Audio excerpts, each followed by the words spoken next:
Hello, it's Dr. Brian McDonough. I want to make this quick, but it's important that this message gets out there.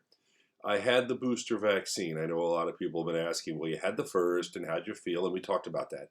But the curiosity was, how would you react to the second? Now, remember, every experience is individual. For me, it's been almost 24 hours. All I had was some tightness at the injection site. That's what I had the first time. It was worse this time than the first time. I will tell you, I took some acetaminophen about 6 hours afterwards because it was really starting to irritate me. And then went to sleep, slept through an entire peaceful night, woke up, no chills, no fever, no other side effects. So I've now been vaccinated twice. Now, here's the important point. I've talked to a lot of my colleagues. Remember, it's the healthcare workers and people who are getting the vaccine. So I'm talking to them and asking them their experiences.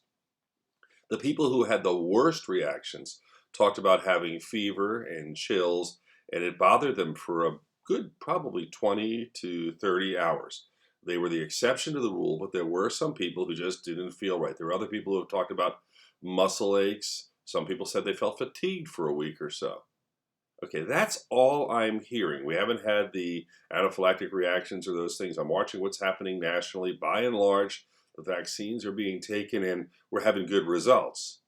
When you compare that, and this is the most important point, when you compare that with the fact that 350,000 people already, as of this point, if not more, in the United States have died of COVID-19, you have to understand that the risk is incredibly high if you get this virus. So when I look at a vaccine and the small inconvenience versus what could happen if you get COVID-19, I think the answer is one that you have to make for yourself, but it's quite clear. Play the percentages. We're not talking about getting a vaccine for something that's minor or something you'll never come across.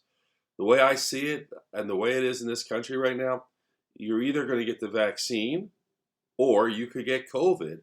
It's a percentage game. The quickest you can get the vaccine, when it's permitted, when it fits your group, I would get it. That's what I'm saying to my family. When it comes time for you, get the vaccine. Take advantage of it. We have this kind of science and technology that's here to help us.